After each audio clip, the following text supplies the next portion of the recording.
Welcome back to More Versatility. I'm your host, Coach Evans, and today we're going to talk about Tyree Wilson, edge guy from Texas Tech. He was number 19. Give you a few stats before we get into the film. Freshman year, 2019, had 12 total tackles, 1.5 sacks. Sophomore year, 10 total tackles, 1.5 sacks. Junior season, 37 total tackles, 7 sacks. And then his senior year, he finished with 61 total tackles and 7 sacks, a forced fumble, and a fumble recovery. Let's get into the Tyree Wilson film, and I think you're going to be pleasantly surprised by what you see from this Texas Tech Red Raider. All right, so let's get into the film of Tyree Wilson. And I really had a boatload of players I could have choose from. When I look at my timestamp sheet, I got 1, 2, 3, 4, 5, 6, 7, 8, 9, 10, 11, 12, 13, 14, 15, 16, 17, 18. 19, 20, 21, 22, 23, 24, 25, 26, 27. 27 plays that I timestamped to potentially go back and get, but I'm only bringing you about 10 today. I was pleasantly surprised watching Tyree's tape, and man, let's just get into it because there was some good. There's also some bad, and if you don't know, I do the full video where I watch the whole game on the Patreon for my main channel, Sip the Tally Films. And I had one of the Patreon / members watching it with me while I was watching it live, and we just kind of broke it down. And he gave me his input, and I, gave my 2 cents. And it was really a joy to watch this kid. But it is some good and some bad. And again, let's get into it. There he is, right there, spot shadow. And this is versus TCU. So, like I said, I watched Baylor, TCU, Houston, and NC State. And most of his good clips came from the TCU game, which I was happy that they did because versus their best competition, he had his best game. And as you can see from here, he's, let me show you where he at. Right there.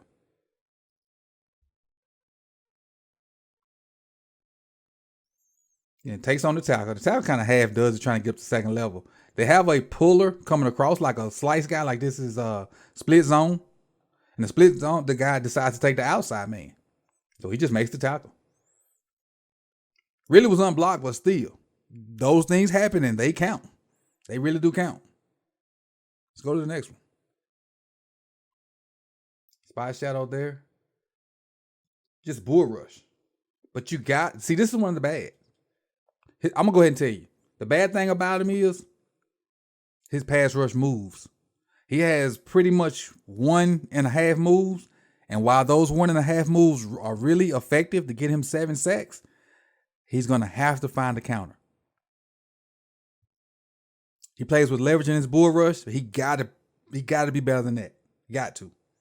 That, if a coach has to develop his pass rush moves. And you'll see it, if you go back and watch that long form film, there are plays where this happens. And I just put this one on here because this kind of summed it up. He goes straight into the dude. There's no kind of fighting with his hands. It's just straight push. Just straight push. There's no rip. There's no spin. There's just straight. I'm just going to try to be stronger than you and push you out the way. But again, there are times when I'm going to be stronger than you and push you out the way works. What, like this bull rush here? It's just a straight. I'm stronger than you. I'm more athletic than you, and then I'm playing with leverage. Look. Now, as far as sealing the edge, that's perfect. And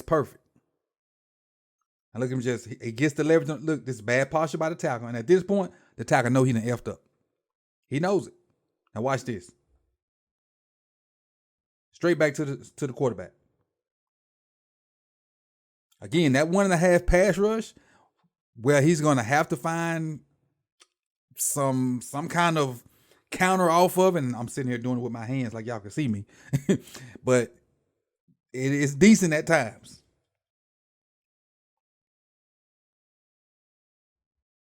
Again, that's playing with leverage. But again, the same thing he does in the run game, which is why he's good in the run game, he tries to do in the pass game, and he's going to have to be different. So as far as attacking this gap, look at him press the guy out. And I don't know if I have an end zone view of this one. He presses that tight end out that's trying to block him, controls the C gap. Yep. controls that C gap,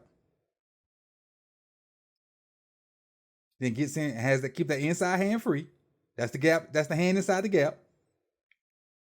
And now you can get in there and make the tackle. I hope I got the end zone view of this.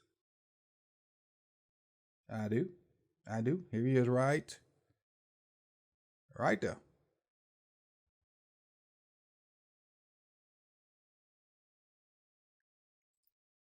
So he realizes that the tight end's going to try to cut him off, and he got to control that C gap. And he gets there. Late, but he still gets there. Because the tight end kind of has him here, but he works to the inside of him, gets that inside arm free. Now, as the back's trying to find a hole, look at that long arm. Just get in there and get on the tackle. Because he whooped the tight end. And my thing is, with edge guys, tight end shouldn't block you unless it's an extremely elite tight end. Tight end get out there and try to block you, you need to whoop his butt. 99 out of 100 times. On your right side now. Be another tight end. Look what he does to tight end. It's almost like you want to see a dead body. And the guy just laid out. Watch. This should happen to every tight end versus every edge player. Every.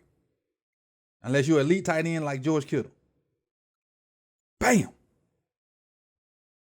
That should happen all the time. All the time. And really, it wasn't no impact on the play, but it lets you know don't mess with me. I really want to say another word, but that lets you know don't mess with me. We're going to be doing this all night. Go to the next one. On the edge again.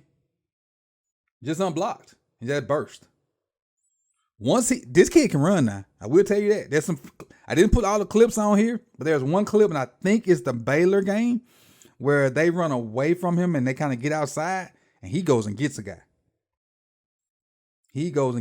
Straight line speed, I'm sure he got it. Now, it's kind of iffy in his short area quickness at times, but straight line speed, this cat got it. And if you don't block him, this is going to happen. Good job of not missing the tackle.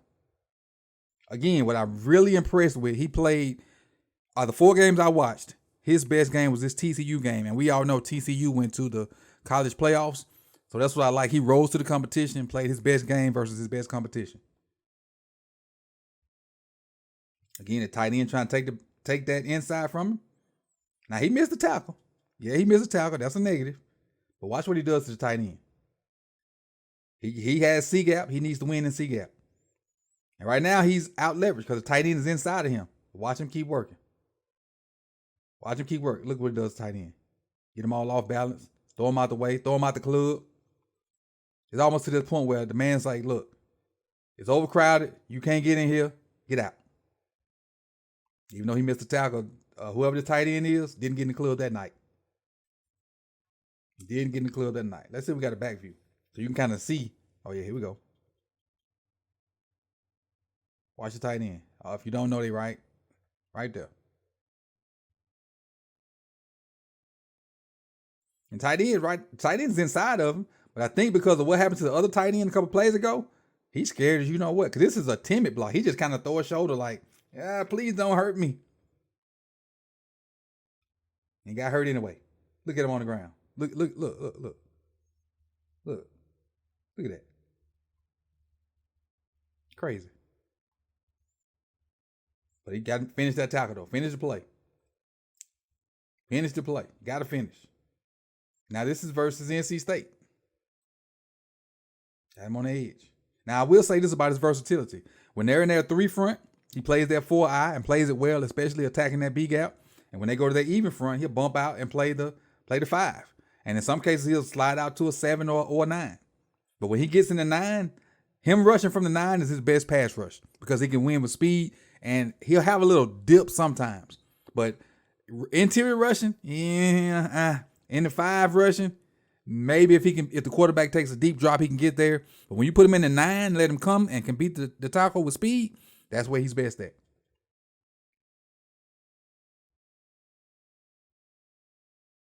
This is pretty good right here. This is one of the few times he actually used his hands. He's trying to beat the tackle with speed, so he's going to set him up. The tackle's in great position. Tackle puts that hand on him. He tries to put that hand on the midpoint and realizes at this point he can't get by. So this would be a great point for him to spin if he had a spin move.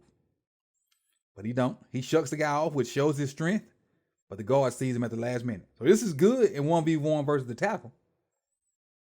Guard sees him at the last minute, and now it's just, I'm going to split y'all because I'm faster than y'all. That's all he does. He get a little rip right there on the guard. Look, bam. He gets a little rip. You see the arm come up. And now he's through that now. Now I just go, finish it. Finish it. And he does. Finishes it. So that's a good job of beating the one-on-one of the tackle. Then just using your speed to beat the double team from the guard and then finishing the play. And there are a ton of plays where he does stuff like this. But it's just, he got to have some counters. He does everything else good. He just got to have some counters on that pass rush. This same play. Did I move on? I don't know if I moved on. It's a different play. That's a good job of taking on a puller. And it's another play from another game, and I probably should have put it on here, but I didn't. Where he realizes a puller is coming, and he comes all the way down the line and smacks the puller in the mouth. I love that play. I probably should have put it on here, but I loved it. He see the puller coming, he don't wait. He just goes and takes it to him.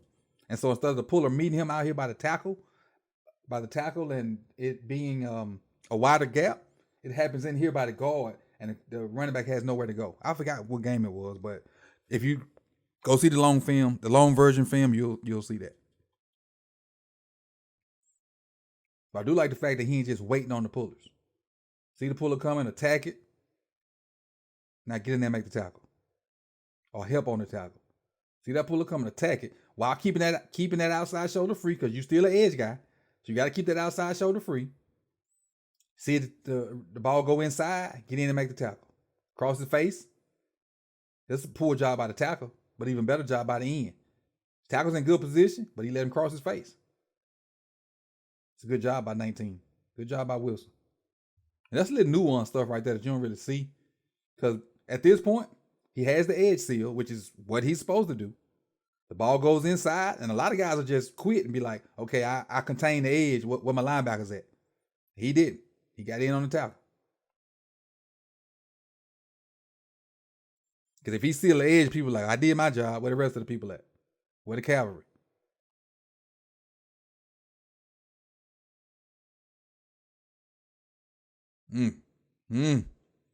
That's just straight brute strength.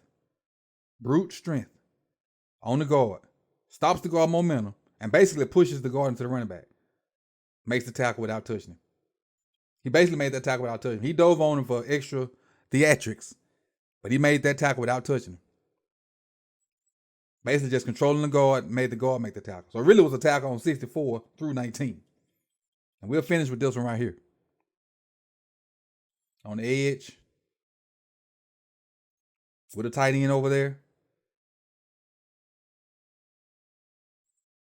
Look at that. Look what he's doing on tight end. Just look at this, what's about to happen. He used his hands first, so he got his hands on the tight end first, using his length. Now, he takes that one arm and basically just shoves the tight end's pads up through his throat.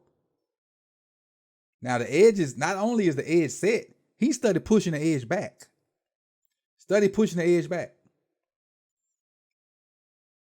So much so that he can even get in on the tackle. And now he gets rid of the tight end and makes the tackle. What a play. What a play. So at some point, we as offensive coordinators, whether in college or NFL, we got to stop having tight ends one-on-one with edge guys. That's what happened to Lamar Jackson when he got hurt. Tight end was blocking the edge guy, and it didn't turn out well for the Ravens. But again, as an edge guy, if tight end try to block you, this is what you're supposed to do to him. Make him your you-know-what. Make the tight end your you-know-what, and let's see George Kittle-ish. Let's get on into these scores for Tyree Wilson from Texas Tech. All right, as far as Tyree Wilson, 4 games versus Baylor, Houston, NC State, and TCU. For his motor, which is just how hard he plays on a consistent basis. So he has a 72 out of 80. Pass rush, which is his lowest score on this chart, has a 61 out of 80, and that's because he just don't have a counter to that leverage/bull rush. But his leverage/bull rush is extremely good at times, even when you slide him inside. Edge sets, which is pretty much everything that has to do with the run game, whether it's setting the edge or just, when they slide you in, doing different stuff. Edge sets probably should be renamed, but I'm just going to leave it there for the time being because that's what I started. But it has to do with the run game. It has a 71. Pursuit, meaning if he doesn't make the initial play isn't at him, how does he run to the ball? And he runs to the ball, he gets after it. There probably weren't very many plays where I can point it and say, hey, that was a loaf. And basically pursuit is looking for loafs. Short area quickness. Early games I saw versus Baylor and Houston, there were a couple plays where he couldn't stick his foot in the ground and change directions. But when I watched the two best competition games, it's like his motor turned up. Versus NC State and TCU, he got after it. So he finished with a 72 score of short area quickness. A total score for all 4 games that I saw, 69.6. I paused for a minute because that puts him as my number 1 edge guy. Over Will Anderson, over Miles Murphy. I really enjoyed watching this film. And again, that was 20 some odd clips I could have put on here. The only negative that stands out to me is he needs a counter move. Everything else, balling. Do we take in consideration that he played lesser talent than Will Anderson? Probably. But I can only look at what I got. And y'all know I got an SEC bias. I'm trying not to use it this year. I'm only going to, whatever the film tells me, that's what I'm going to look at. And so I normally have an SEC bias, but I actually got a standard that I'm trying to keep. And so right now, according to that standard, Tyree Wilson is my number 1 edge guy. Will he get drafted before those other guys? Probably not. But based off what I saw in these 4 games, Tyree Wilson is that dude. And so if you made it to this far in the tape, I need you to do me 2 things. 1, hit the like and subscribe button if you are not, or if you are not subscribed and you like the video. And 2, at this point, you know how we're going to do this from here on out. Hashtag 19 in the comment sections. That lets me know that you got to the end of the video and you appreciate what you saw. So thank you all. You could have been anywhere in the world, but you chose to be here with me.